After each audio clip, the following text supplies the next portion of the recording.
Bare ligesom sådan en ting, så hvis jeg sidder, altså mit primære mål det er at få det her krydsgreb. Hvis Rune han begynder at bridge, så kan jeg godt give slip og gå tilbage.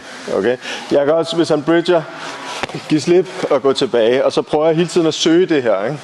Så om jeg får, nogle gange så bridger han ud, så får man jo ikke pindet hånden, men så går jeg tilbage igen. Eller han bridger, og jeg får pindet hånden, perfekt, og så er vi her. Ikke? Men han har alligevel forbrudt det her greb. Og prøver at komme ind over og få sin albue i gulvet. Mellem mit lår selvfølgelig. Så går jeg bicep tie eller på skulderen her, sådan så når Rune sådan så min albue fysisk blokerer oven på mit lår. Når Rune prøver at kæmpe sin arm ind, så bliver det svært. Derfor kan jeg pinde hans hånd, hvis jeg kan nå hans hånd med. Perfekt. Okay. Så det er situationer, hvor jeg har både Runes hånd i gulvet, jeg får skiftet mit greb, men han får brudt mit greb. Selvfølgelig holder jeg mit knæ tæt.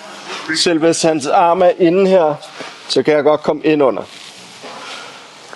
Nu, hvis han gør sig en lille smule stærk, så ryster jeg hans arm ned på gulvet. Så er det sådan nogle små der gør det.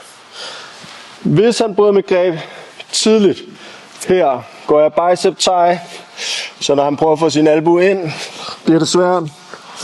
Og så underhook arm. Så det er, når i det jeg prøver at mase hans hånd ned, så fjerner han mit greb, så skifter jeg hånd, kommer ned og får her. Sidste, hvis jeg har pindet hans hånd, og han strækker sin arm ud, der er næsten ingen, der vil blive liggende herude, så nu er det et kapløb om, hvem af os, der kommer først til kroppen. Okay. Selvom jeg vil prøve at underhook ham, så vil Rune kunne bøje sin arm hurtigere, end jeg kan nå ind under hans arm. Så derfor prøver jeg altid sådan at gå og komme oven på hans biceps og fange ham.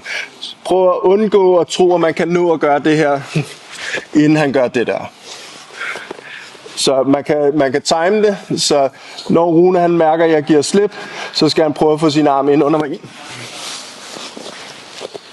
Det burde han ikke kunne nå.